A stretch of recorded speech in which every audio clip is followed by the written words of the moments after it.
mostrar no nosso último encontro, na aula passada. Então, vamos começar com o SPSS e os delineamentos, né? O delineamento, vou compartilhar aqui a tela. Vamos ver se agora vocês já vão conseguir ver, né? Agora já estão vendo? Já estão vendo a tela do Sim, sim. SPSS? Aham. Tá. Sim, sim.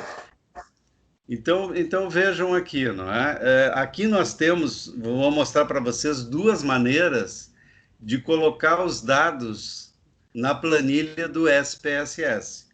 E essas maneiras, elas estão relacionadas com os delineamentos. Delineamento entre, né, participantes e o delineamento intraparticipantes. Então, ficou faltando a gente ver isso aqui.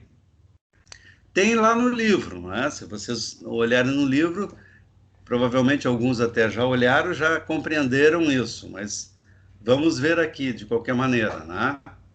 Então vejam bem aqui, ó. Aqui nós temos uma maneira de colocar quando nós temos um delineamento entre participantes, tá?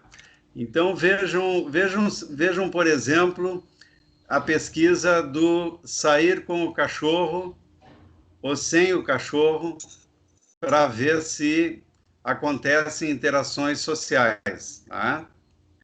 Então, aqui, ó, nós temos a amostra, certo? Onde nós temos um grupo, ó, que está codificado aqui como 1, que esse grupo aqui, ele, vamos ver o que está o 1, ó, ele saiu com o cachorro. Veja que quando eu aperto aqui, aparece o menuzinho, né? O que significa o 1, ó? O 1 significa com. E o 2 significa sem. Então, aqui tem o grupo que saiu com o cachorro e o grupo que saiu sem o cachorro, tá? Na realidade, agora aqui eu tô me dando conta que vai produzir um resultado contrário daquilo que nós vimos lá, porque, na realidade, esse exemplo aqui é outro, não é o exemplo do cachorro, tá? Então, esqueçam o exemplo do cachorro para ficar uma coisa mais lógica e vamos pensar numa outra pesquisa. A pesquisa é assim, é sobre memorização de palavras. As pessoas têm que memorizar palavras. E aqui nós temos um grupo que memorizou essas palavras com barulho. Elas estavam ali, elas tiveram um tempo, né, para ver essas palavras e 20 palavras, digamos, né, que fossem 20 palavras. E aí elas tiveram um tempo para memorizar essas palavras, mas havia barulho na sala, muito barulho, música, pessoas falando e tudo mais e tal, né? E aqui a mesma situação, a memorizar palavras, 20 palavras, né, durante um certo tempo, só que aqui o silêncio era absoluto. Esse grupo aqui, eles estavam sem barulho. Aqui eles estavam com barulho. Então, veja bem, agora a gente quer comparar, não é, a capacidade de memorização das pessoas com barulho e sem barulho. E aqui nós temos o número de acertos, ó. Depois de um certo tempo, elas tiveram que mostrar essa memorização, né, e dizer quantas palavras elas se lembravam. Então, veja aqui, ó, esse sujeito número 1. Sujeito número 1 se lembrou de 5 palavras. O 2, 10 palavras, né? Vejam que o pessoal sem barulho, a gente já nota, né? Nem precisava utilizar estatística. É claro que precisa, né? Porque precisa fazer um teste estatístico para realmente mostrar que há diferenças entre essas duas condições. Então, há diferença entre o grupo com barulho e o grupo sem barulho. O grupo sem barulho, a gente já vê que se lembrou de muito mais palavras, ó. Tem um aqui que se lembrou de quase todas, né? Faltou só duas. Tem duas que ele não conseguiu se lembrar, tá? Então, imaginem que eles tiveram, digamos assim, uns 10 minutos, né, com barulho para memorizar essas palavras. E esses aqui tiveram também 10 minutos sem barulho. Então, né, essa pesquisa aqui prova, né, que as pessoas no silêncio elas conseguem ter uma memorização melhor do que quando tem outros ruídos, tá bom? Então o importante aqui é ver, né, que as pessoas têm dois grupos, né, entre participantes. Então, com e sem. Um grupo participa de uma condição com barulho e o outro grupo participa da outra condição, sem barulho. Então, são dois grupos independentes, né? Um grupo não depende do outro. Aí, a gente codifica, né? Veja a maneira de colocar, ó. A gente codifica os grupos aqui, o com e sem barulho, utilizando, isso é uma variável categórica, né? Com e sem barulho. A gente codifica, o 1 está com, né? O 2 está sem. Dessa maneira aqui, isso me viabiliza poder fazer cálculos mais adiante. Eu poder fazer a comparação, comparar as médias, por exemplo, do grupo com a média do grupo sem, e mostrar que isso tem uma diferença estatística significativa. Tá? Então, essa é a maneira de colocar os dados aqui, quando eu tenho na minha pesquisa um delineamento entre participantes. Espero que tenham compreendido. Se não compreenderam, eu vou explicar novamente. Agora eu vou mostrar o intra-participantes. Ó, são os mesmos dados, não é? Só que aqui o que aconteceu?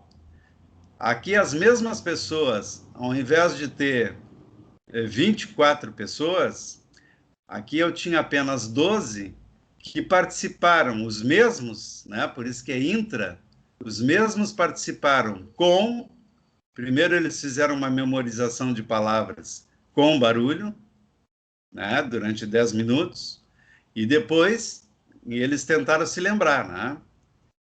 E aqui o mesmo grupo fez uma memorização também das 20 palavras, sem barulho, e depois tentaram se lembrar. Então aqui é um grupo só. É um grupo só que passou pelas duas condições. Vejam que a forma de colocar na planilha é diferente, né? Vou mostrar novamente a entre participantes. Ó, está um grupo após o outro. Então aqui eu teria que ter 24 pessoas, ó. Lembram-se que essa é uma desvantagem do entre, né? Eu preciso de mais gente, visto que, né, o grupo participa apenas de uma condição. Aí eu preciso ter um outro grupo para participar da outra condição.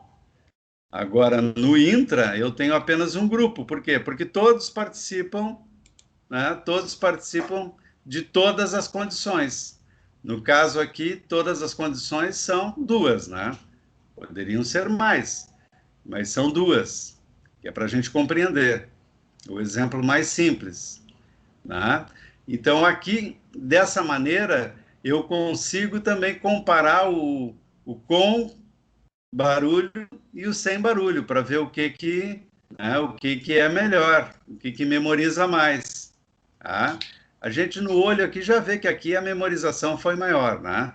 Mas precisa se fazer o teste, né? E aqui a gente está também com 12, né? Com 12 pessoas. Imagina que nós estivéssemos com 1.200. Aí essa coisa no olho também já ia ser mais complicada, né? Nós precisaríamos do software, nós precisaríamos do teste estatístico, né?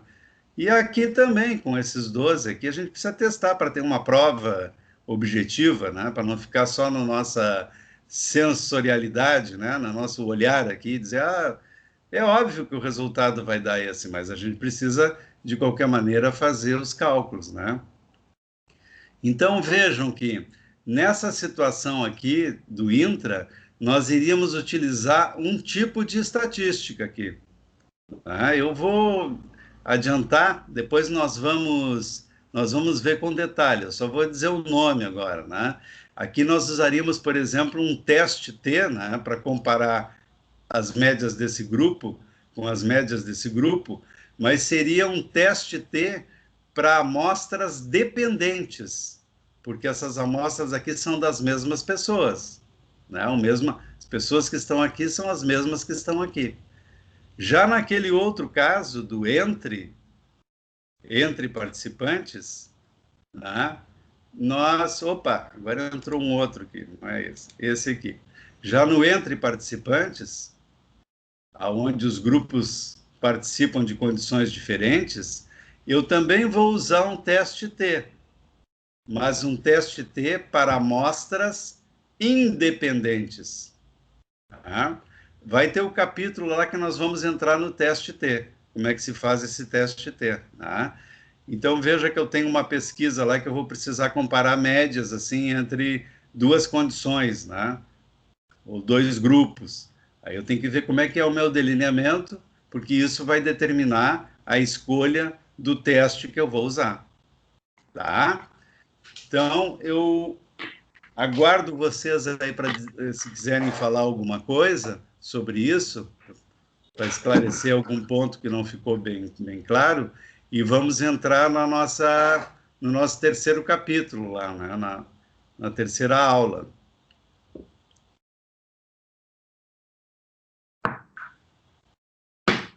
Não há dúvida? Está tudo tranquilo?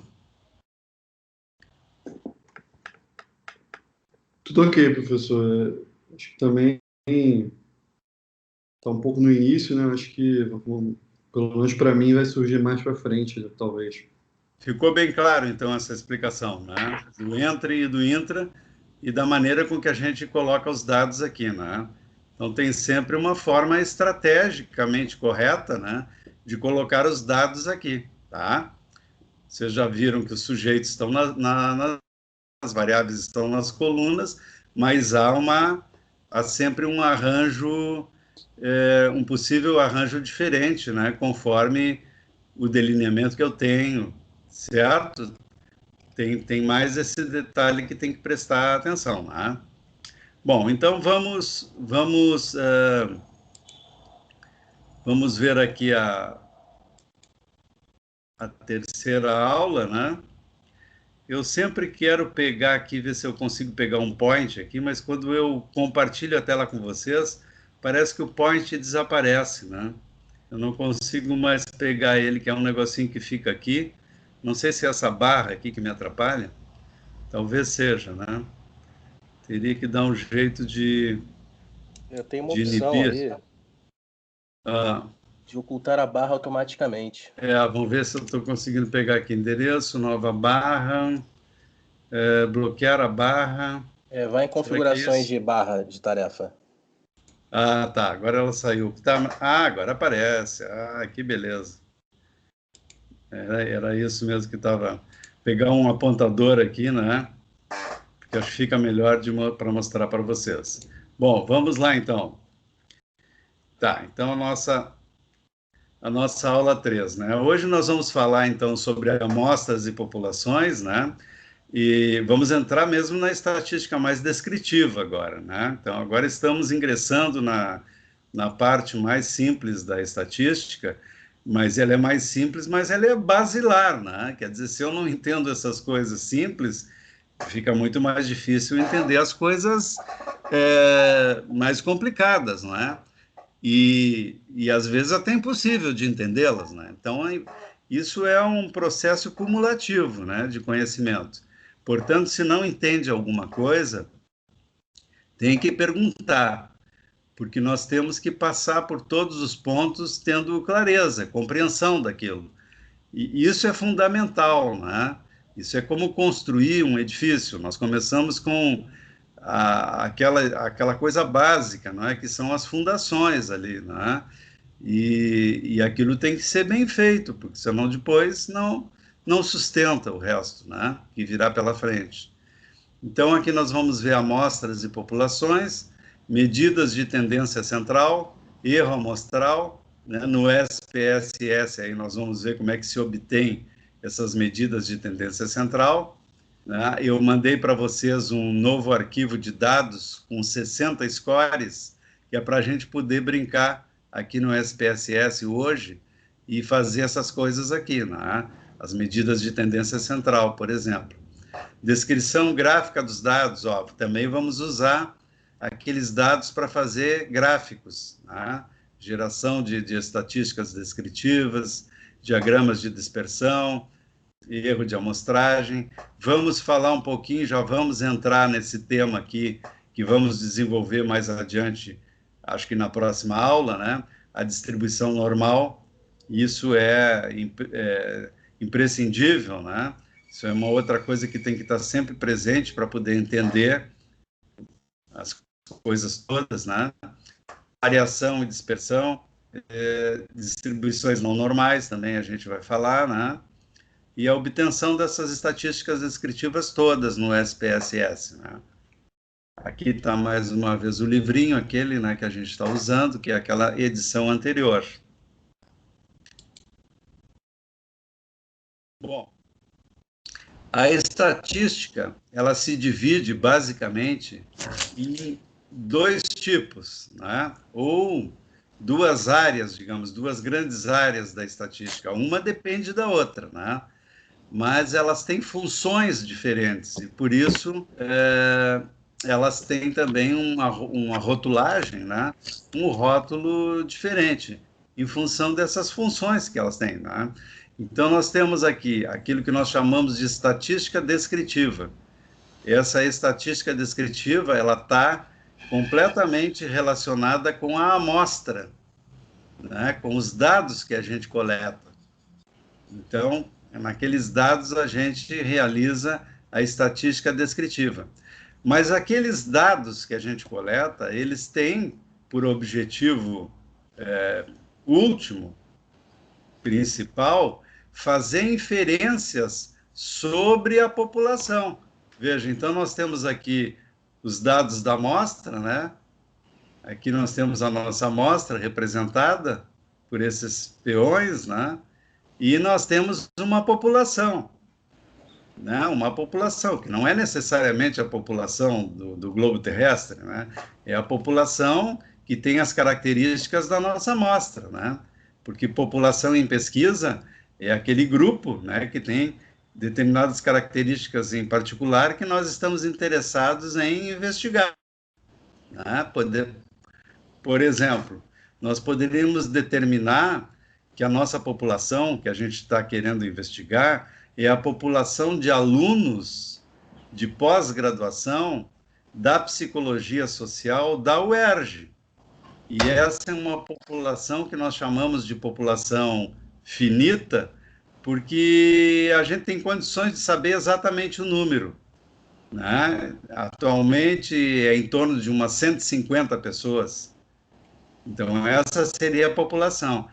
E aí eu faço uma amostra dessas 150 pessoas, né? Por exemplo, 30. Eu pego umas 30 para representar 150. Então, eu tenho uma amostra e eu tenho a população, certo? Então, quando eu falo em população, é isso, né? É uma característica em particular. No caso aqui, alunos, veja, isso está bem especificado, né? Alunos do pós-graduação da psicologia social da UERJ. E aí, no caso aqui, tem em torno de 150. Eu quero representar essa... Alguém está falando? Pode falar. Alguma pergunta? Pode perguntar, pessoal.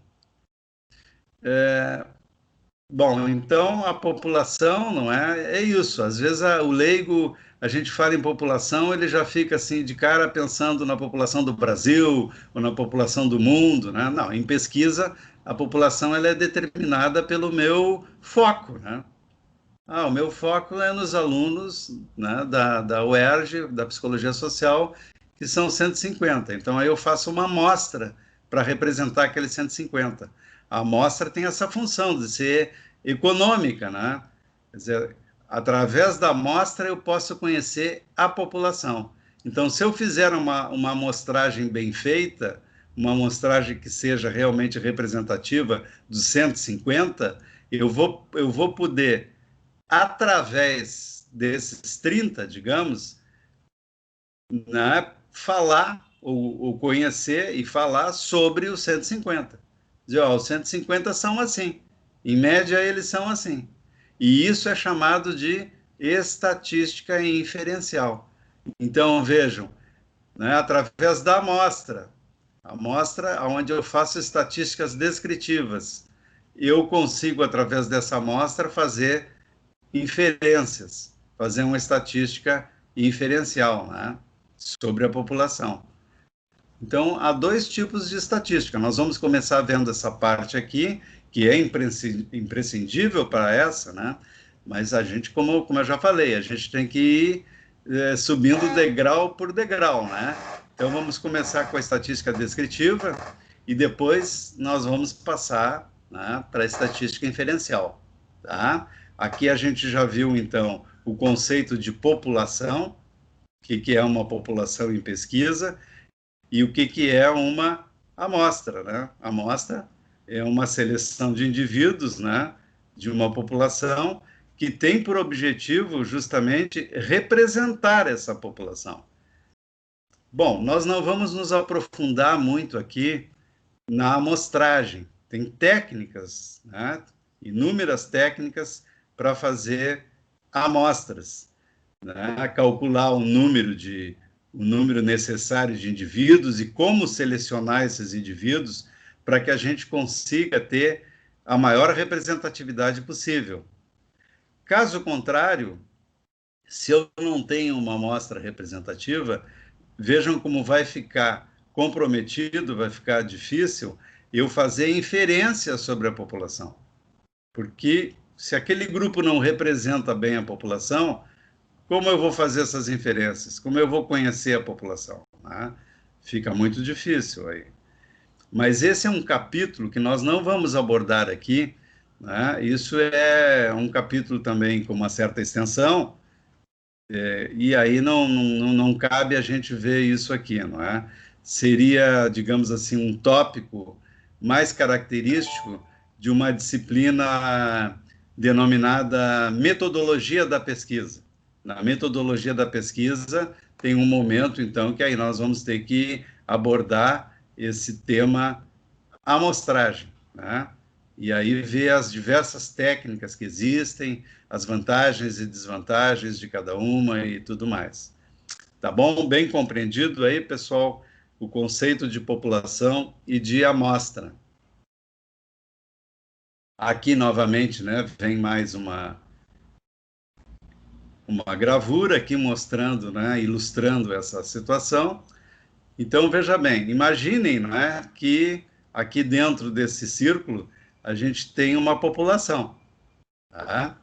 Aqui a gente tem algumas poucas dezenas aqui, não é, de carinhas e tal, mas poderiam ser aqui milhares e milhões, né? Para a gente compreender sempre, os exemplos são mais simples, né? Mas aqui justamente está querendo mostrar isso. Aqui, de uma população, se podem fazer, né, várias amostras, certo? E cada pessoa que chegasse aqui e fizesse uma amostra de 5 faces, né, fariam, provavelmente, com grande probabilidade, amostras diferentes, né? E qual seria a amostra mais característica, né, mais representativa dessa população? Aí é que está a questão, né?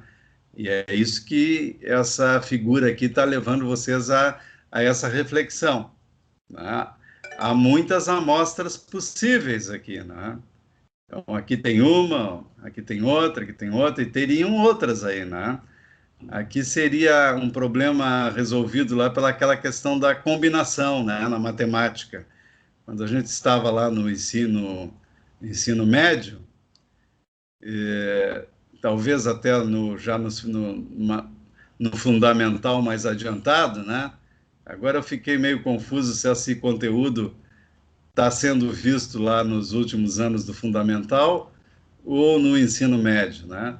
questão da combinação, né? Quantas combinações eu posso fazer aqui de 5 a 5, né? Nesse caso aqui, né? Provavelmente dá mais do que 3, né? Certamente dá mais do que 3. Tá bom? Então vejam que cada um de vocês que fossem escolher 5 carinhas aqui, provavelmente vocês escolheriam amostras diferentes, né? Talvez fosse possível, mesmo com esse número aqui populacional ainda meio pequeno, né? Que deve ter aqui umas 2 dezenas, se muito, mas ainda assim vocês aí, se escolhessem, cada um escolhesse 5, né? Provavelmente demoraria a se repetir aí, né? A mesma amostra. De repente teria 4, Fernando escolheu 4, que são os mesmos que o Otávio escolheu, mas tem o quinto que é diferente. Pronto, já é uma amostra diferente, né? Então haveria muitas possibilidades aqui, né? Isso é possível de calcular, então, por essa questão da combinação aí, né? Análise combinatória e tal, que é o nome dessa coisa, né? Na matemática. Mas vejam vocês, né? Se é possível fazer tantas amostras assim, né? Também é possível eu pensar que algumas amostras serão mais representativas do que outras, né? E, portanto, algumas amostras terão mais erro amostral, porque quando a gente faz amostras, mesmo que a gente estude aquele capítulo lá, não é, das técnicas de amostragem, para justamente tentar fazer, né, a melhor amostra possível, ainda assim, né, a gente adotando uma técnica ótima e muito competente, ainda assim, tendo sorte também e tudo mais, ainda assim nós vamos cometer algum erro amostral. É impossível, não é, a gente fazer uma amostra que seja completamente representativa da população. Veja que aqui nós estamos na psicologia e nós estamos falando de uma amostra de pessoas, não é? Então, numa população, embora as pessoas tenham aquela característica comum, como, por exemplo, alunos, pós-graduação, psicologia social da UERJ, em torno de 150, o tamanho da população, eles são ainda diferentes entre si também. Nós temos lá pessoas, temos uma diversidade ali. Temos homens, temos mulheres, temos solteiros, temos casados, uns têm filhos, outros não têm. Uns são brancos, outros são negros, uns são de um extrato econômico mais rico, outros são médios, outros são pobres, uns são católicos, outros são umbandistas, outros são protestantes, outros, né? Uns têm determinada crença, outros têm outros, uns valores. Quer dizer, vejam vocês a diversidade que existe entre esses 150. Como contemplar essa diversidade toda numa amostra de 30? Vejam como é uma tarefa complicada, mas eu preciso fazer isso. Eu preciso tentar fazer isso. E quando eu tento e sou bem-sucedido, acontece de eu fazer uma amostra representativa, mas que ainda assim contém falhas, ainda assim contém erros, chamados erros amostrais. Então, aqui nós temos um outro conceito, né? Um conceito importante, erro amostral. E essa figura está querendo mostrar isso, ó. Temos uma população, várias possibilidades, algumas possibilidades de amostra, né, serão mais bem-sucedidas do que outras, tá? Para que eu possa fazer aquela inferência. Bom, amostras e populações, né? Nós estamos trabalhando com esses conceitos. Os resultados, não é, que eu obtenho na estatística, quando eles se referem à população, eles são chamados de parâmetros. E quando eles se referem à amostra, eles são chamados de estatísticas.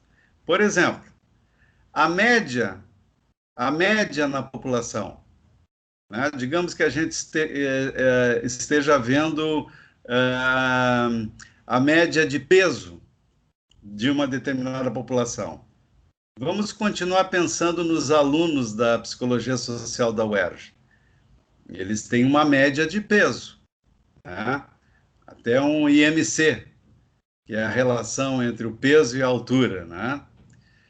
Quando essa média de IMC estiver descrevendo a população, essa média é chamada de parâmetro.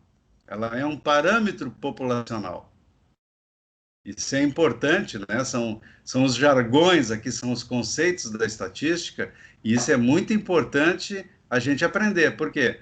Porque, de repente, eu vou ler um texto, uma coisa lá, o camarada vai falar, porque o parâmetro e tal, a pessoa já fica boiando se ela não sabe o que é isso. Isso se refere à população. Média, desvio padrão, né? Tudo isso, quando se refere à população, são chamados de parâmetros. E quando se refere às amostras, por exemplo, a média da amostra dos alunos da Psicologia Social da UERJ, a média de MC deles, dessa amostra de 30, é uma média também, que nem essa aqui. Mas se ela está se referindo à amostra, ela é uma estatística. Parâmetros se referem às populações. Estatísticas se referem às amostras. Tá? O que nós vamos ver agora na estatística descritiva são coisas relativas à amostra. E depois, mais adiante, na continuidade, nós vamos começar a ver coisas, né, da inferência para inferir os parâmetros da população. Né? A gente tem acesso direto às estatísticas, através das amostras. E, a partir dessas estatísticas, nós fazemos inferências ou estimamos os parâmetros da população, né? Porque a gente não aborda diretamente todos os indivíduos da população. Quando a gente faz isso, eventualmente, a gente chama isso de censo. E quem faz isso aqui no Brasil, né, que tem uma estrutura enorme, fantástica, tem que botar aí milhares de pesquisadores nas ruas e tal, é o IBGE. Então, o IBGE ele consegue, né, ir diretamente em cada elemento daquela população. E aí ele consegue pegar lá também os parâmetros já, direto. Faz um censo. Agora, quem trabalha com amostras, como nós trabalhamos com amostra, nós não fazemos censos, nós, através das estatísticas, faremos inferências ou estimaremos os parâmetros da população. Né? Certo? Sempre com margens, né? Tudo isso com margens de erro. Nós vamos entrar num capítulo aqui também de um outro conceito muito importante, que é probabilidade. Né? Então, sempre com probabilidade de acerto. Certo? Vamos fazer estimativas sobre os parâmetros da população a partir das nossas estatísticas com uma probabilidade. Uma probabilidade bem alta de acerto, né? Mas ainda assim com uma probabilidade pequena, mas com uma probabilidade de erro, de estar errado. Né? Bom, geralmente usamos estatísticas amostrais como estimações dos parâmetros da população. Aquilo que estava dizendo há pouco. Por exemplo, geralmente tentamos estimar a média da população, um parâmetro, porque quando a média da população, ela é um parâmetro da média amostral, que é uma estatística. Então, através da estatística, estimamos parâmetros da população, através da estatística da amostra. Então, aqui mais uma figurinha, né? que está representando isso tudo que foi dito. Tem uma população, tem uma amostra. Através da técnica de amostragem, eu extraio uma amostra da população. E através dessa amostra eu descubro, né? Eu descubro os parâmetros populacionais. Eu faço a inferência estatística. Esse é o processo, né? E isso é o que todos nós faremos com as nossas pesquisas. A não ser quando a gente não está, né, nem preocupado com isso aqui e apenas lá pesquisa um grupo, né? E como esse grupo a gente já tem consciência que ele não tem representatividade de população nenhuma, então aí ficaria realmente difícil fazer inferências. Mas o nosso objetivo não é esse, né? Quando nós pesquisamos, nós temos a pretensão, nós temos a ambição, através da amostra, de poder conhecer a população, né? De ter informações sobre a população. Bom, vamos entrar então nas medidas de tendência central. Aqui, a primeira medida de tendência central que aparece, e ela é a mais nobre, digamos assim, não é? É a chamada de média. A média é a principal medida das medidas de tendência central, né? Então, o que tem a média? A média também tem uma função de representatividade, né, dentro do conjunto de medidas, né, da amostra, porque ela seria o score mais típico, né? Ela dá uma indicação do score mais típico da nossa amostra. Mas, assim como as amostras têm graus de representatividade da população, ou seja, algumas amostras são mais representativas do que outras.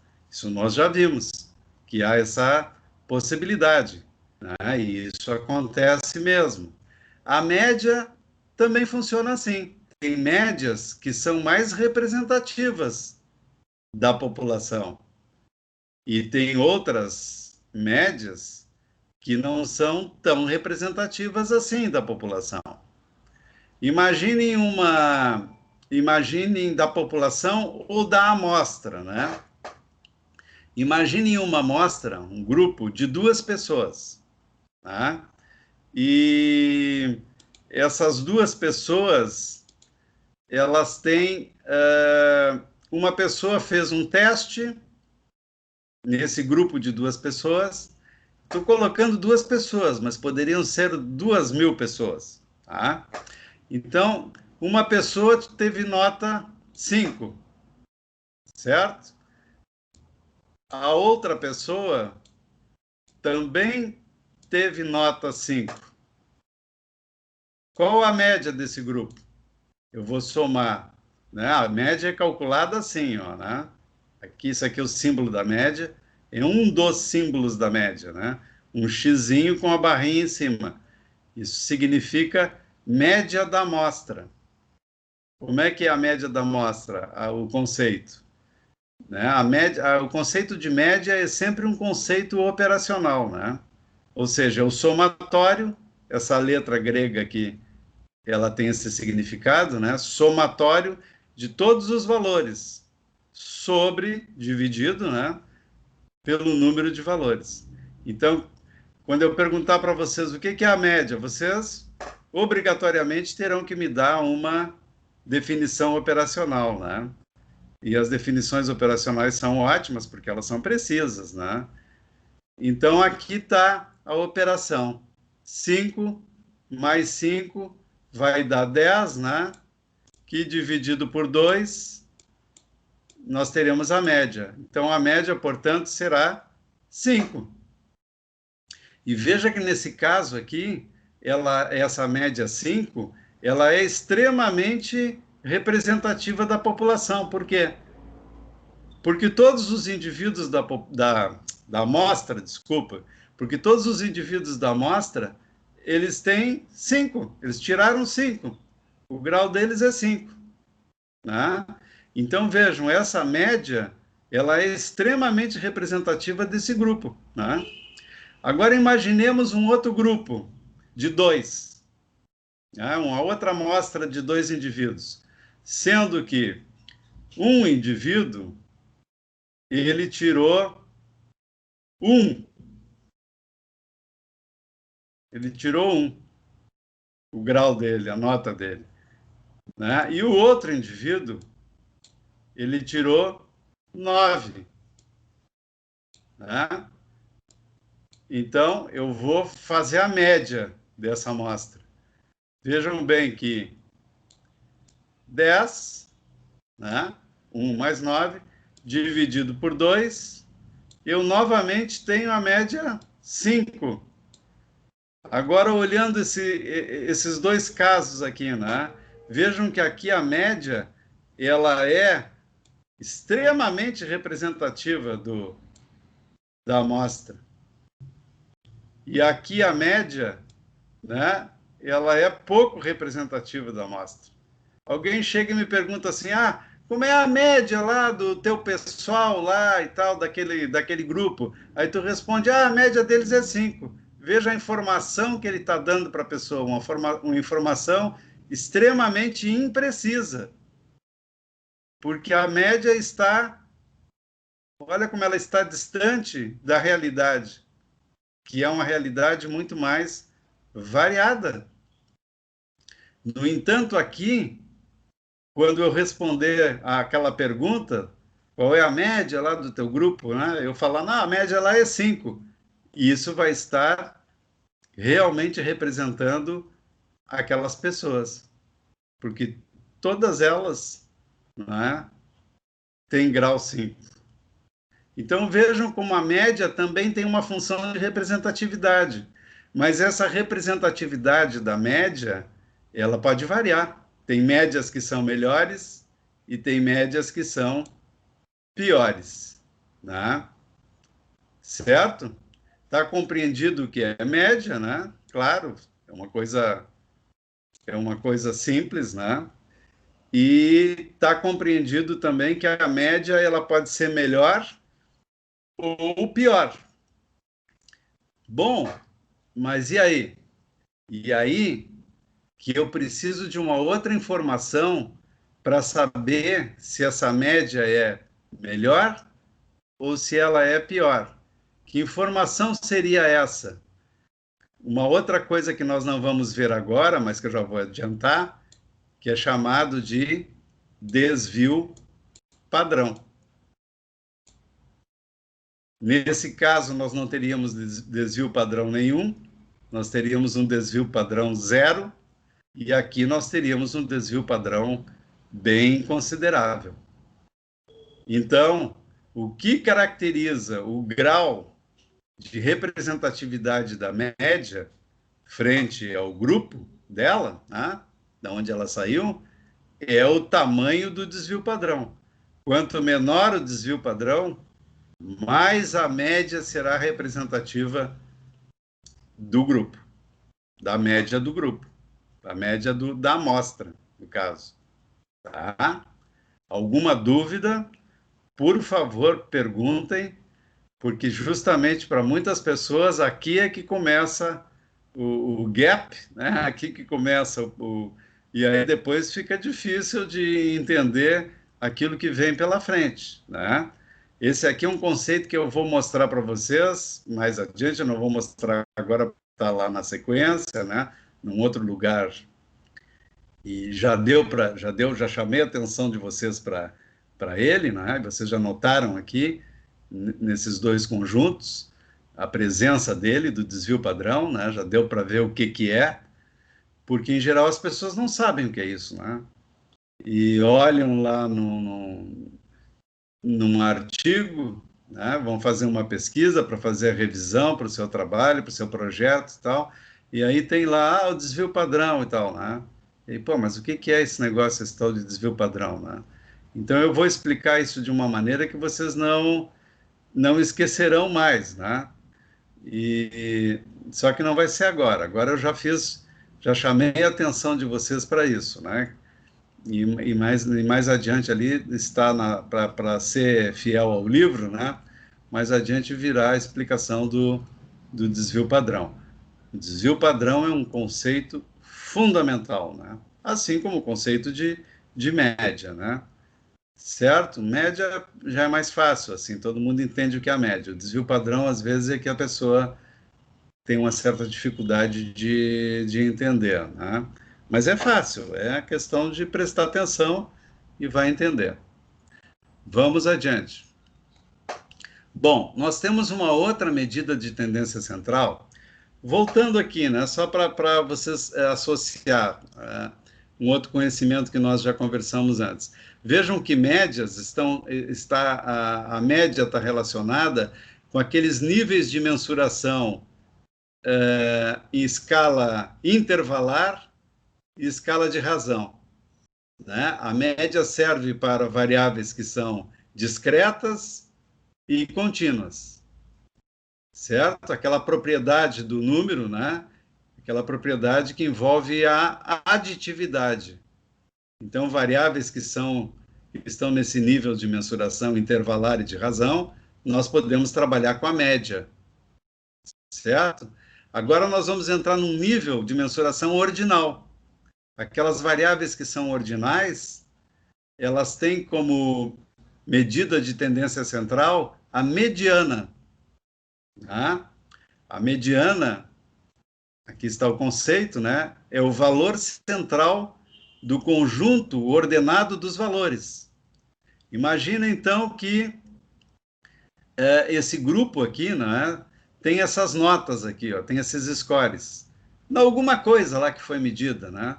Então, tem 2, tem 20, 12, né? São 1, 2, 3, 4, 5, 6, 7, 8, 9 pessoas. E essas aqui são as notas deles em alguma coisa, tá? Numa coisa qualquer. Aqui elas estão desordenadas, ó. O camaradinha lá tirou 2, o outro 20, o outro 20, 12, e assim por diante. Então, agora eu ordeno, né, para descobrir a mediana. Ó, vamos agora definir a mediana de forma operacional também, né? Então, primeira coisa, colocar os scores em ordem, né? Em ordem hierárquica. É uma variável ordinal. Aqui nós estamos entendendo isso como uma variável ordinal, né? Então, 2, 12, 19, vai crescendo, 20, 20, se repete todos, né? Todos têm que ser repetidos, ó. O 12 tem 2 vezes, então ele vai aparecer 2 vezes aqui, né? Por quê? Porque a mediana é o valor central. Então, eu boto em ordem e vejo qual é o número que está no centro, né? Quantos números tem? Tem 9. Ó, aqui são os postos, as posições, ó. Esse score aqui está na primeira posição, na segunda posição, na terceira posição, na quarta posição, pronto. O 5 é, a quinta posição é a posição central, né? São 9, ó, fica 4 para esse lado, 4 para esse lado. No centro está o valor da mediana. Aqui tem um outro, imagine que as pessoas têm várias alturas, né? E a gente bota eles ali, ó, faz a escadinha aquela, e onde é que estaria a mediana aqui? A mediana seria o carinha, aqui nesse caso, né, seria o carinha número 4. Aqui tem 7, né? Então, o cara que está na posição 4. Aqui é o cara que está na posição 5, porque tem 9. Tá? Então, a mediana, quando a gente tem uma variável que ela é medida num nível de mensuração ordinal, né? A mediana é calculada dessa maneira, assim, ó. Bom, tem uma complicaçãozinha, né? Pode ter uma complicaçãozinha. Veja que aqui a gente deu 2 exemplos dos bonequinhos e dos números, que são exemplos de um conjunto ímpar. Tem 9 aqui, é um número ímpar. Tem 7 aqui, é um número ímpar. Tá, mas e se tivesse 8 aqui? Né? Se tivesse 8. Então não tem esse aqui. Não tem esse aqui. Né? Como é que eu faria para calcular a mediana? Onde é que estaria a mediana? Bom, agora tem 8. Então, 1, 2, 3, 4. 1, 2, 3, 4. A mediana estaria aqui. Tá, mas e aí, como é que faz isso? Muito simples, não é? Soma esse com esse, né? E divide por 2. Nesse caso aqui vai dar também 19, né? Porque casualmente o último desse lado é igual ao primeiro do lado de lá, né? Então veja, divide é um valor central. Então ficou 4 para cá, 4 para cá, a mediana vai ser 19 também, né? Às vezes, ou muito frequentemente, né? Melhor do que às vezes, esse número aqui, o último desse lado, no caso, né, de conjuntos pares, não é igual ao primeiro do outro lado. Aí a gente vai ter aqui um número decimal, vai ter um número fracionário aqui, né? Vai ter um número vírgula alguma coisa. Isso é possível. E esse vai ser o valor da mediana. Ah, isso pode acontecer. Casualmente aqui não aconteceu porque eles são iguais, né? Somou os dois, dividiu por 2, vai dar igual, vai dar 19. Tá? Mas poderia ser diferente, certo? E aí nós teríamos um número fracionário. Tranquilo aí, pessoal? Bem compreendido o que é uma mediana? Tem algumas técnicas, né, estatísticas para lidar com variáveis ordinais, e aí elas não utilizam a média como uma medida de tendência central para fazer os seus cálculos. Elas utilizam a mediana, né? Então é importante também nós termos clareza acerca dessa medida, que ela se torna bem importante em muitos casos, né? Eu fiquei lá levantando bastante, né, a média, dizendo que a principal e tudo mais, e realmente é, né? Mas a mediana também pode ser bem importante, né? Bom, e por fim nós temos a terceira medida de tendência central, que é a medida moda. O que é a moda? A moda, ela tem esse mesmo significado que a gente usa no senso comum, assim, não é? Porque ele é o valor que mais se repete em uma amostra. E a gente justamente tem esse conceito quando a gente fala em moda, né? Ah, esse tênis aí está na moda. Por que ele está na moda? Porque ele está sendo muito usado. Ele aparece muito, né? O pessoal tá comprando esse tênis direto aí, né? Então, aqui nós temos um conjunto de números, ó, aqueles mesmos números que estavam lá, né? E vejam que o valor que mais se repete aqui é o 20, 3 vezes. Então, nesse caso aqui, né, o representante é o 20. Imagine que aqui as variáveis estão sendo medidas num nível nominal, nível categórico. Imagina que a gente quisesse ver qual é a moda, qual é a moda do sexo no grupo de vocês. O que é mais frequente aí, né? O sexo é uma variável nominal. Entendam aqui os números na sua propriedade identidade, né? Eles estão aqui como se fossem, esse conjunto aqui, como se fossem, assim, variáveis nominais, né? Então, o que mais se repete aqui é o 20. E se tratando de sexo, no grupo, né, dos alunos aí da nossa aula, o que se repete mais? É o sexo feminino. Então, a moda aí é o feminino. Né? Na psicologia, isso acontece em quase todos os grupos, né? Há sempre uma participação menor dos homens, né? No pós-graduação, até isso acho que se reduz um pouquinho, né? Talvez exista um pouco mais de equilíbrio, né? Mas na graduação deve estar em torno ainda de uns 10, 15% de sexo masculino, né? Então, nos cursos de graduação em psicologia, a moda com relação ao sexo é sempre o sexo feminino, né? Espero que tenham entendido bem, não é? As 3 medidas de tendência central são essas, né? Em algumas pesquisas também a moda se torna bem importante, né? Ela é utilizada para fazer essas análises de frequência, né? O que é mais frequente ali e tal. Você faz um teste estatístico, né? Nós temos aí o teste do Q quadrado, por exemplo, né? Um teste que vai lidar justamente com essas coisas da frequência. O que é mais frequente, né? Vai comparar grupos e tudo mais e tal, e vai fazer a estatística da frequência. Então, isso é bastante importante também, e acontece de ser usado isso nas nossas pesquisas também com uma razoável frequência, né? Bom, a média da população. Vamos retornar aqui à média, né? Podemos, teoricamente, calcular a média da população. E quando eu estou me referindo à média da população, isso é um parâmetro, de maneira semelhante ao cálculo da média da amostra. Como é que eu faria a média da população? Bom, daria um trabalho, né? Porque eu teria que obter os valores de todos na população, somar e dividir a soma pelo tamanho da população. Na prática, isso não é, né, normalmente possível. Eu teria que fazer um censo, né? Eu teria que obter todos os valores, né? Então, isso não é normalmente possível, né? Lá o IBGE eventualmente consegue fazer isso através do censo, né?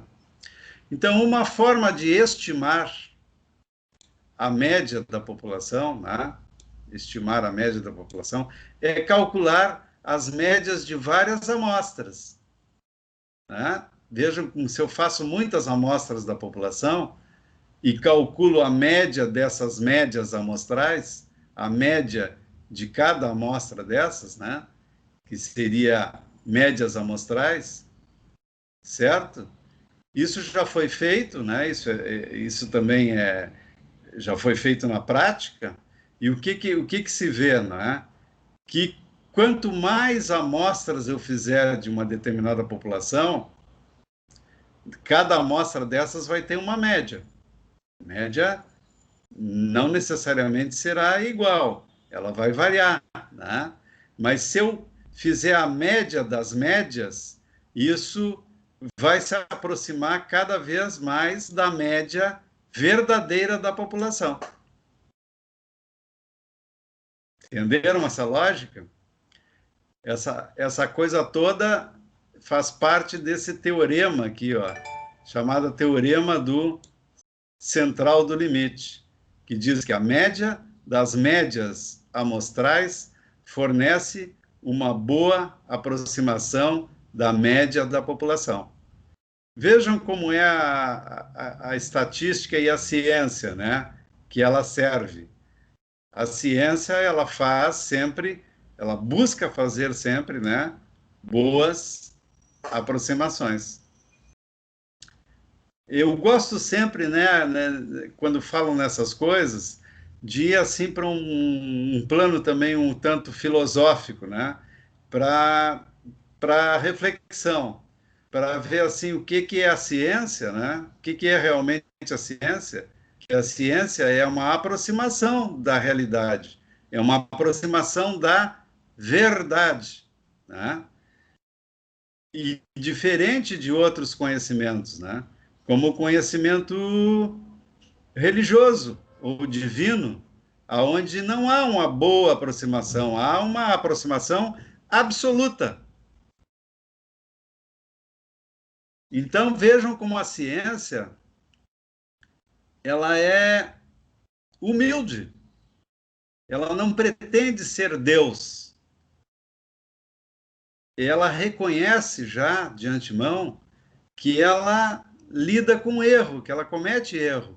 E o que ela faz no seu esforço são aproximações, né? Agora nós estamos aí num esforço para criar uma vacina para combater o vírus, coronavírus. Essa vacina está sendo trabalhada para que ela diminua o mínimo possível o erro.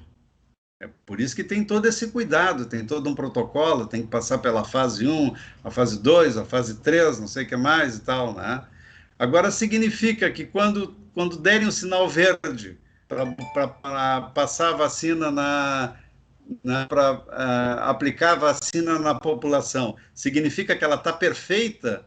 Ela não tem erro? Não. Significa que ela tem muito pouco erro. E aí, o que significa isso? Bom, significa que ela pode salvar, sei lá, 100 mil e matar uns 10. O quê? É isso? Né? Até no, até no comprimido de melhoralzinho infantil, vai haver alguma coisa dizendo lá que é possível que alguma pessoa tome um melhoral infantil e possa passar mal, ou quem sabe entrar em óbito. Pô, mas então o melhoral infantil ele não é 100% seguro? Não. Seguro é só coisa de Deus, porque nem pode ser testado, né, para saber se para se ter uma ideia sobre o erro, se tem erro, se não tem erro, né? E esse é um conhecimento que a gente aceita, porque ele é baseado na fé. Não, não tem erro. As coisas de Deus, Deus é onisciente, onissapiente, onipresente, ele pode tudo, e tudo é perfeito. A ciência não, né? Então veja como o cientista realmente consciente, ele sempre vai te dizer assim, olha, nós encontramos isso, há uma boa evidência, há uma grande evidência, nós temos uma grande probabilidade disso estar, mas também ele vai, né, ele vai dizer, olha, existe margem de erro nisso aqui também. Isso aqui também existe uma margem de erro, né? E claro, nós nos esforçamos para reduzir ao máximo isso, mas já temos a consciência também que nessa nossa experiência humana, que nós não conseguimos o erro zero, né? A gente melhora cada vez mais, avança a tecnologia, avança o conhecimento e tudo mais, né? E a gente vai reduzindo o erro, mas a gente não consegue eliminar o erro absolutamente.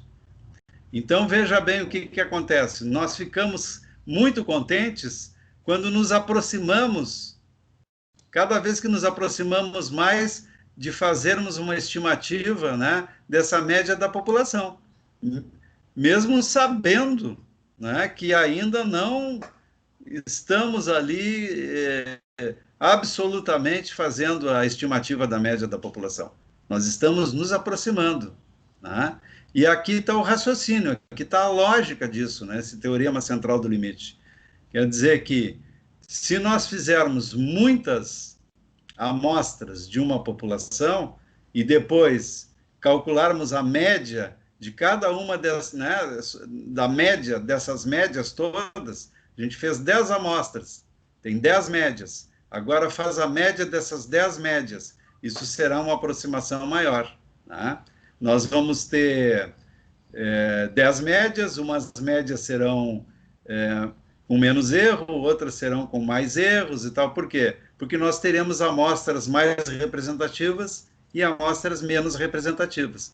Nas amostras mais representativas, as médias estarão mais próximas da média da população. Nas amostras menos representativas, as médias estarão um pouco mais distantes da média da população. E fazendo a média dessas 10 médias, nós teremos como resultado uma média que se aproxima mais da média da população. Se nós conseguíssemos fazer amostras que esgotassem a população, né? Lembram-se aquela população lá, essa população aqui, ó, né? Que é uma população bem limitada. Imagina que a gente conseguisse fazer todas as amostras possíveis. E a gente consegue nesse caso, né? Por quê? Porque é limitada a população aqui. Quantas carinhas tem aqui, né? Então nós faríamos, sei lá, quantas amostras seriam possíveis aqui para esgotar isso. E aí nós calcularíamos a média de cada uma dessas amostras. E depois a média de todas as amostras. Aí então nós teríamos realmente uma média que iria refletir, né, a média dessa população. mas essa é uma população bem limitada aqui, né? Tem o quê aí, umas 20 carinhas? Mais ou menos isso, né? Seriam 20 pessoas, uma população de 20 pessoas. Em geral, nós não trabalhamos com populações, né? Nossas populações são bem maiores, né? Então fica difícil a gente executar isso, fazer todas as amostras possíveis, né? Mas veja como isso também nos permite refletir, nos permite desenvolver o que é o raciocínio lógico. E esse é o teorema central do limite. Quer dizer, quanto mais amostras eu fizesse, né, de uma população, calculasse a média de cada uma dessas amostras, depois a média de todas as médias, eu iria então chegar muito próximo, né, da média real da população. Isso é muito importante, esse raciocínio. Ah, se não compreenderam, por favor, perguntem. Aqui vem no livro, né, um exemplo muito fofo para a gente brincar sobre isso, né? Que é justamente para a gente ver esse erro amostral. Como sempre, haverá erro amostral, né? Então, aqui, ó, nos ursinhos panda, tem um númerozinho, certo? Esse númerozinho é o QI. Eles fizeram, cada ursinho desses aqui fez o teste do quociente intelectual, né? E obteve esse número. De antemão, a gente já sabe, né? Aí vem no livro essa informação, de antemão a gente já sabe que a média de QI na população é 100. Veja, esse ursinho aqui está na média, ó, ele tem um quociente intelectual médio, ele é bem representativo da população, esse urso aqui, né? Esse urso aqui já é meio burrinho, ó, né? Porque ele está bem abaixo do 100, ó. Mas nós temos outros ursos que são, aliás, muito inteligentes, porque eles estão, né, além da média. Esses aqui já são meio gênios, assim, não é? São pessoas muito inteligentes, ó. 121, 126. Veja, então tem de tudo na população. E assim é a nossa população de humanos, né, com relação a essa coisa, a essas habilidades cognitivas, né? Nós somos diversos, né? Vejam então aqui, nós temos esse conjunto de ursos, né? Tem 1, 2, 3, 4, 5. E para cá tem quantos? Tem 10. 10 vezes 5, né? Nós temos aqui, então, portanto, 50 ursos, é isso? Né? Temos aqui 10 vezes 5, 50 ursos, tá? Então, qual é o exercício aqui, né? É para que as pessoas escolham assim, aleatoriamente, entre aspas, né? Porque aleatório não é assim, né? Aleatório é um negócio que tem um critério muito rígido, mas que escolham assim, né? Ao acaso, assim, escolham 10 ursos. Então, aí o Wanderson vem aqui e escolhe 10 ursos. Aí vem o Otávio e escolhe 10 ursos. Aí vem a Aline e escolhe 10 ursos. Vem o Fernando e escolhe 10 ursos. Bom, e aí o que eles vão fazer? Aí eles vão calcular a média de QI de cada amostra que eles fizeram, né? Foram feitas aí 4, 5 amostras. O que vai acontecer? Nós vamos ver que, de repente, a amostra número 1, a média ficou abaixo da média da população. Então, veja, essa amostra, ela não representou tão bem, a coisa ficou distante do 100, porque o 100 é a média da população. A gente, de antemão, já sabe qual é a média da população, né? Nesse caso aqui. Aí o outro lá, com outros 10 ursos e tal, fez a média da amostra e deu maior do que 100. Tá? Então, vejam que, mesmo para menos ou para mais, houve erro amostral. Porque a média é 100.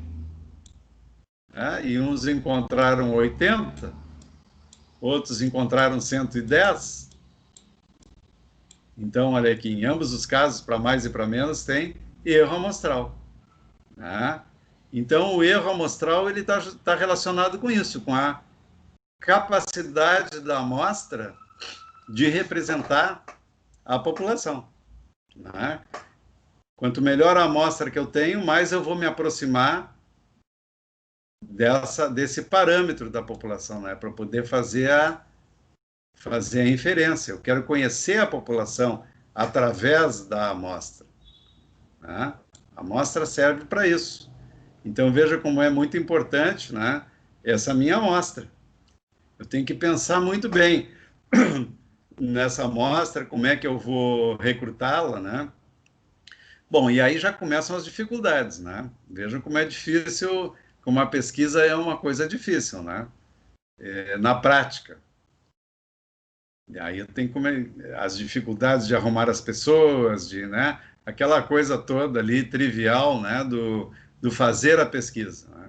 Mas veja como isso envolve, né, uma porção de coisas, não é fácil.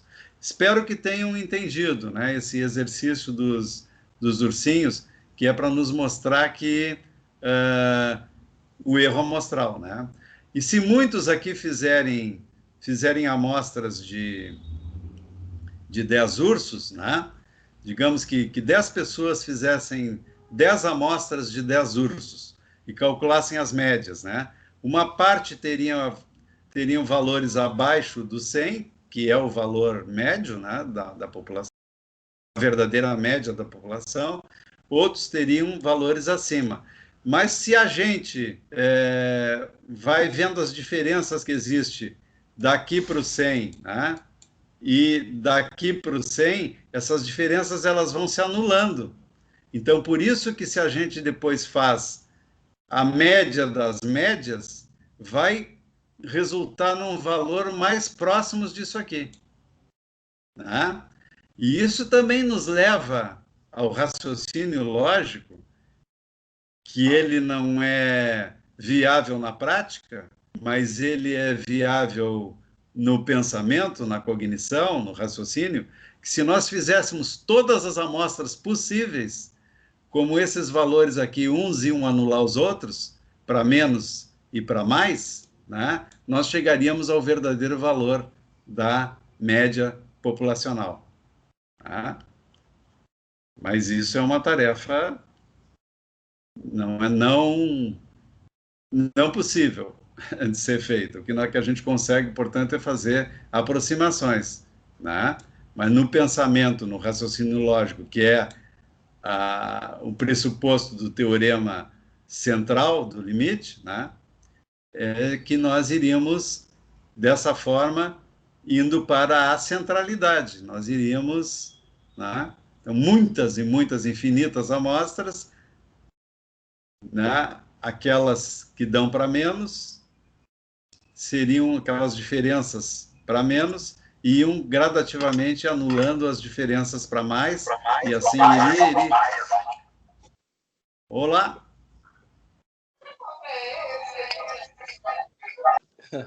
Eu acho que alguém botou o microfone no Viva Voz, aí tá ecoando. Ah, tá. Então tá.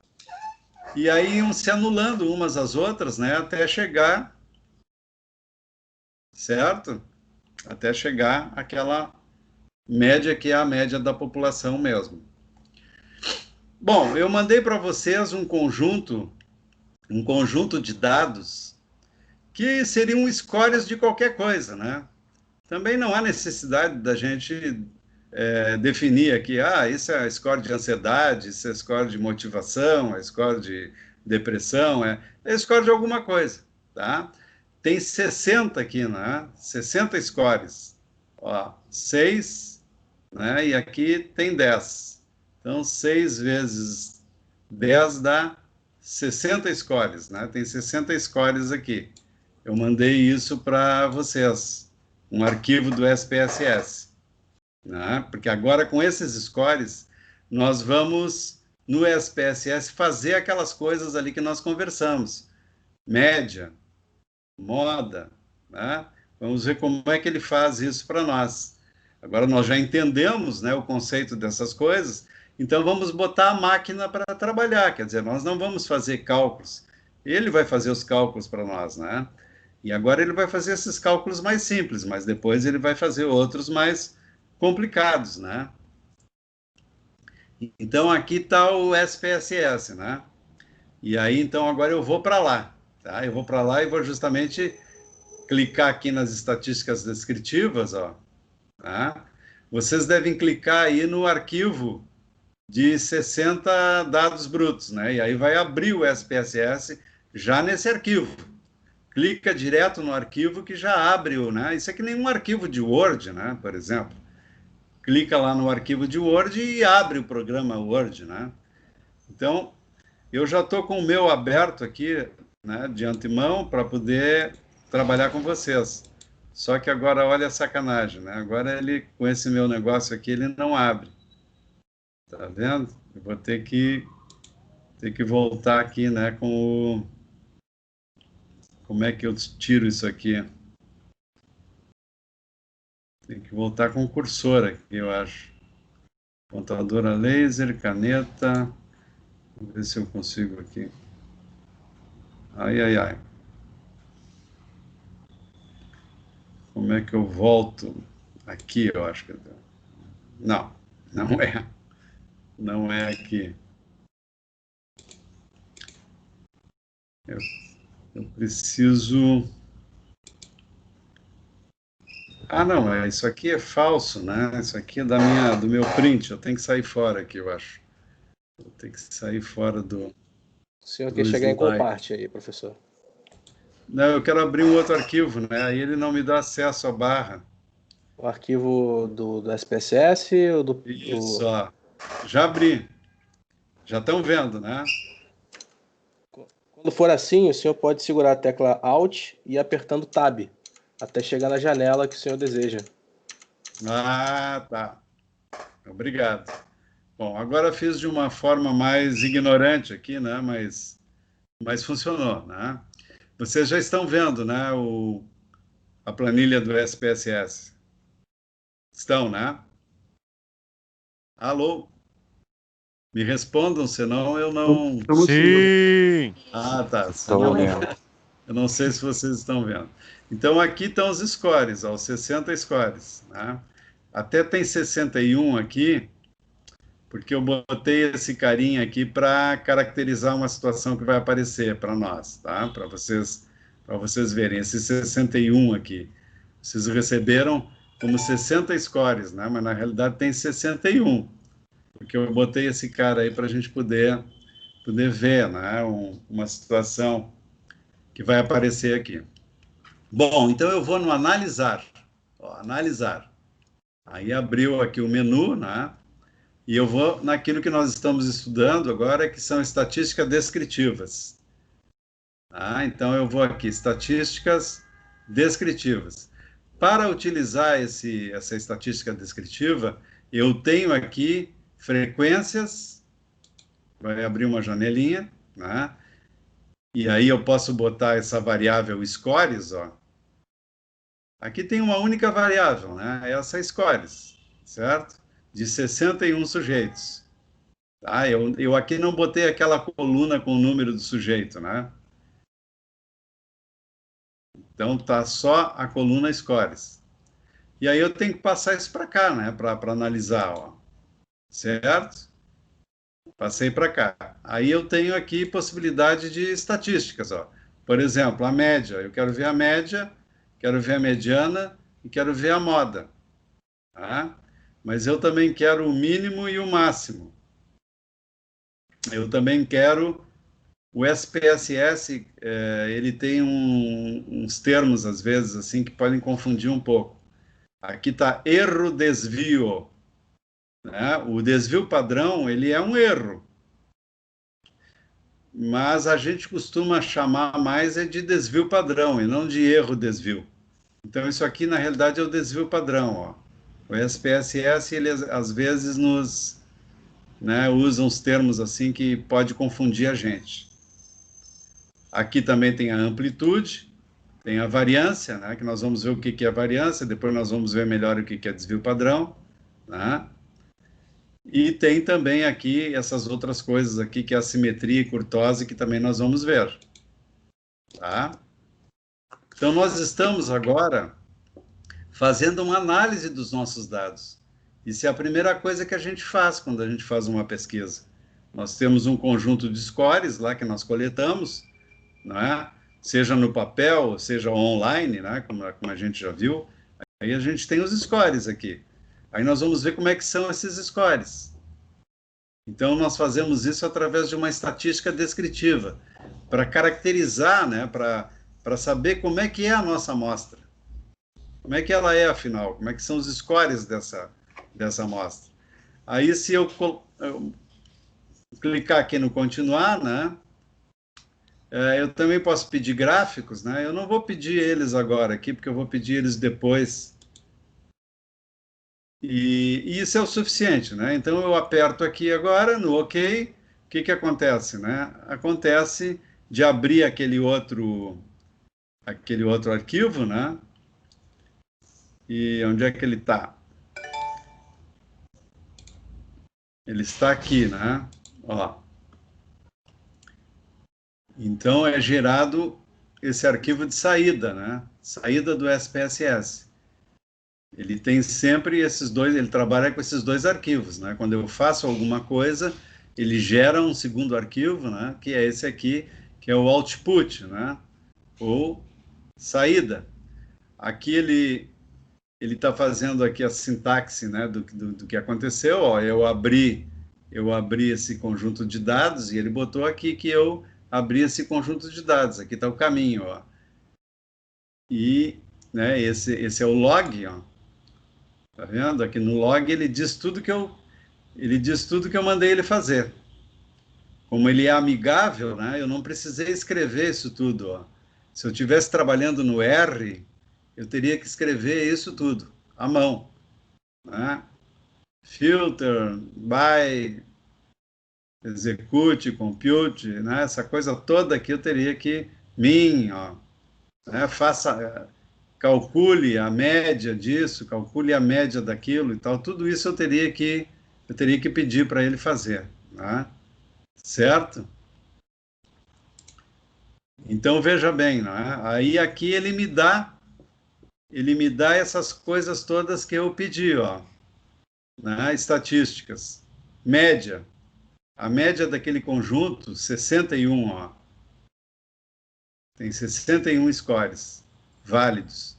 Não tem nenhum faltando, quer dizer, não tem nenhuma célula daquelas do SPSS sem valor, zero, omisso, né? Faltante, não tem nenhum caso faltante. Nas nossas pesquisas, às vezes, vem coisas faltantes, scores que o sujeito não respondeu, né? Isso pode ser um problema, isso é uma coisa que nós teremos que enfrentar. Então, ele também computa aqui para nós os omissos. Então, a média está aqui, a mediana está aqui, a mediana é 40, a média é 39,74, a moda é 39, o desvio padrão é 5,9, a variância é 34, aí tem aqui também os graus de assimetria, tem uma assimetria negativa de 1,07, né?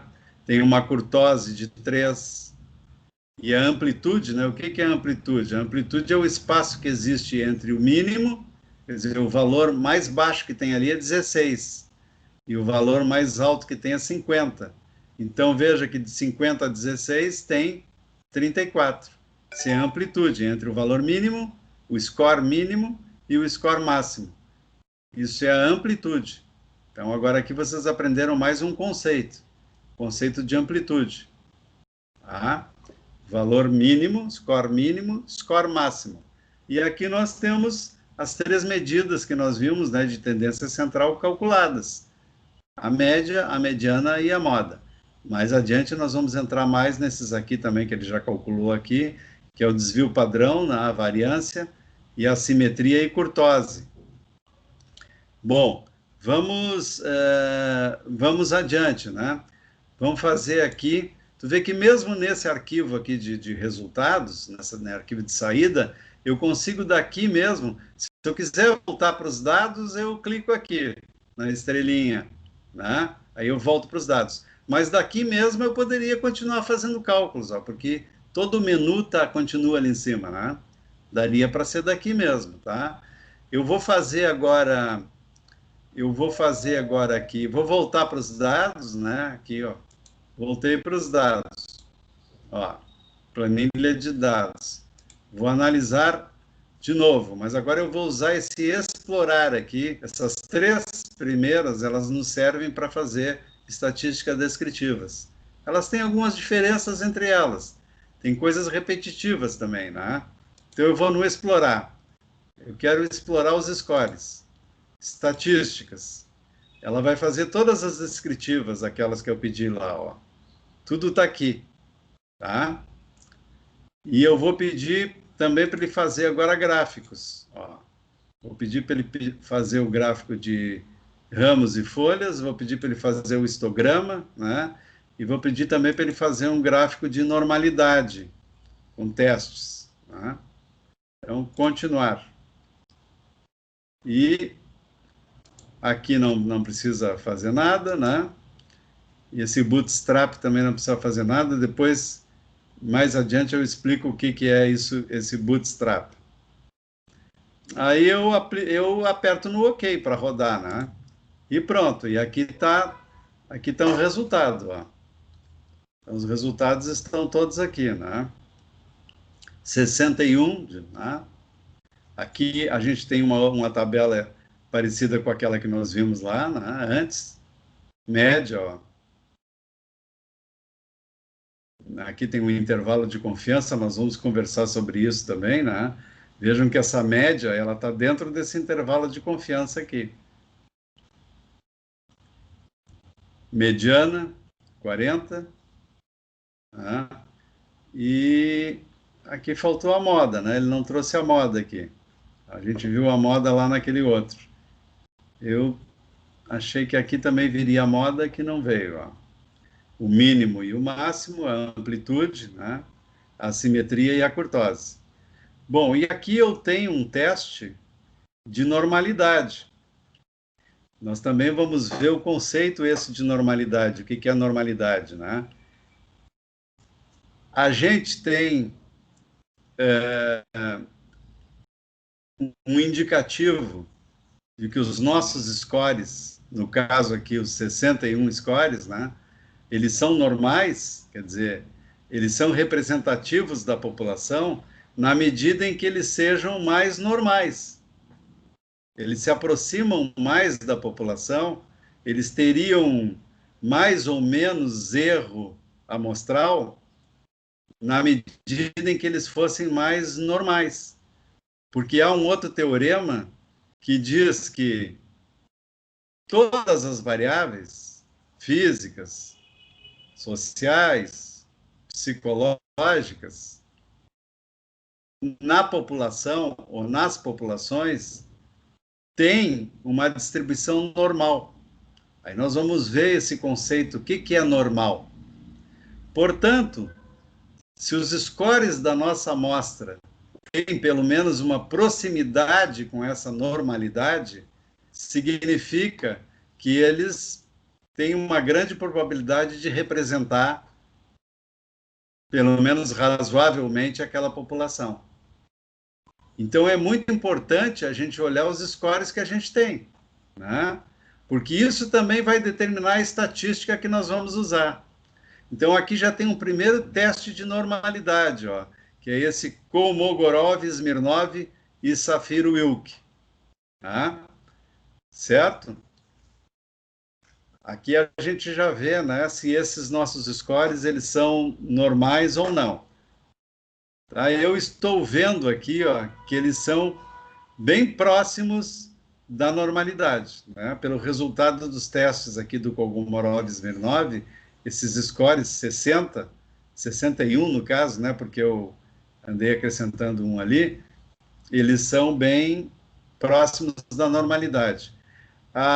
Os autores que nos forneceram esses scores, eles já fizeram isso de propósito, né?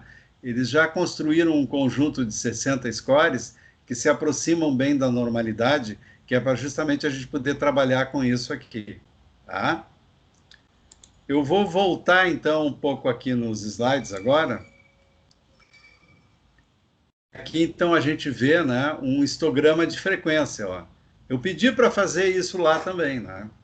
Isso está feito lá. aqui, o que é um histograma de frequências? É um meio gráfico de representar a frequência da ocorrência de cada valor da nossa variável, né? Certo? Então, olha aqui, aqui estão aqueles valores lá, eles estão representados aqui, né? O eixo do x contém detalhes de cada valor, né? Aqui está o eixo do x, ó. E aqui nós temos a frequência desses valores. Quais são os valores mais frequentes, os menos frequentes e tal, né? Então, isso foi feito lá também, lá no SPSS. Eu vou voltar lá depois para mostrar. Aqui nós temos o diagrama de caule e folhas. Todos esses diagramas, eles nos ajudam a gente justamente a ver essa normalidade, né? Ou não, dos nossos scores. Então, o diagrama de caule e folhas, ele parece meio complicado, mas ele não é, né? Ele só parece. Depois que a gente decifrar isso aqui, aí a gente verá que não é nada complicado, né? Olha aqui, aqui estão todos os scores com as suas repetições, ó. Então, nesse conjunto aqui de scores, tinha 1, 1, 2, 2, 2, né? E assim por diante, 43, 40, 44. Então, veja como é que eles estão representados aqui, ó. Na primeira dezena, olha aqui a primeira dezena, que vai de 0 a 10. Né? Então, isso aqui significa a primeira dezena, ó. Eu tenho 1, 1, olha lá, 1, 1, 2, 2, 2, 5, 5, 5. Estão todos aqui, ó. Tá? Depois, naquela dezena que vai do 10 até o 20, ó, eu tenho 1, 12, 2, 12, 3, 12, 4, 12. 1, 2, 3, 4. Quantos 14 eu tenho? 4, 14. 1, 2, 3, 4. E assim por diante. Do 20 ao 30. Quantos 24 eu tenho? Tenho 6, 24. 1, 24. 2, 24. Viram aqui? Então vai a dezena e ali vão as unidades, ó. Então tem... A leitura é essa. Veja, eu organizo isso aqui num gráfico, né? Vejam como há uma tendência central aqui nesse gráfico, ó. Olha o desenho que ele tem, né? Se eu fizer uma rotação aqui e botar uma rotação no sentido anti-horário, ó. Então isso aqui vai ficar assim, né? Um desenho que está me sugerindo, né? Esse desenho está me sugerindo uma aproximação da normalidade. Para quem já tem o conceito de normalidade aí, já sacou, né? Mas quem não tem, vai ver isso agora na continuidade, né? Então, esse é um outro recurso gráfico que a gente tem aí no programa para poder visualizar os nossos dados, né? Vamos ver mais alguns... Já está... O nosso tempo também já está terminando, né? Eu não quero abusar de vocês. Acho que nós vamos ter que parar por aqui, né? Para também não ficar muito tempo, né? O tempo passa muito rápido, né? Quando a gente vê, já tá na hora, né? Bom, vamos ainda, se vocês quiserem, ainda podemos conversar um pouco, né? Sobre tudo que... E eu vou retomar dali, né? Eu estou vendo que o tamanho das minhas aulas, né? Isso é também por falta de experiência, né? A gente está tendo essa experiência agora dessas aulas remotas e estão meio grandes, né? Elas estão projetadas de uma maneira que vai além do... E eu fico também não querendo assim sair correndo, né? Falar as coisas todas correndo, porque quero que vocês entendam aquilo que está sendo exposto ali. Então, talvez eu seja também... Estou sendo um pouco tartaruga também, né? Mas acho que isso é necessário para muitos, né? E também fico achando que provavelmente alguns de vocês queiram me perguntar algumas coisas. Não sei se vocês estão tímidos ou não querem atrapalhar ou coisa assim, né? Mas, ou estão compreendendo mesmo, né? E não está havendo a necessidade de falar, né? porque vai ficando muita coisa, né? Já temos agora né, um punhado de coisas ali e vai ter mais coisas, né? Vai aumentando, é cumulativo. E aí, como é que tá? Hein? Falem aí um pouco agora. Vamos abrir esses microfones aí. Professor, eu acho que é muito bom a forma como está sendo apresentado. Fala mais alto. Tem alguma coisa que não tá se ouvindo bem aqui. Professor, eu acho que a forma como que está sendo apresentado está muito clara e está me ajudando bastante a entender alguns conceitos. Então, assim, eu estou bastante satisfeita. E agradeço aí toda a sua dedicação. Ah, que bom, né? Isso me dá um feedback bom, assim, né? A gente também nós estamos em contato aqui, mas acaba ficando também fico meio isolado, assim, né? Quando vocês não falam, e aí eu também não sei como é que está chegando isso que eu estou colocando, né? Mas que bom que você está compreendendo, né? Professor,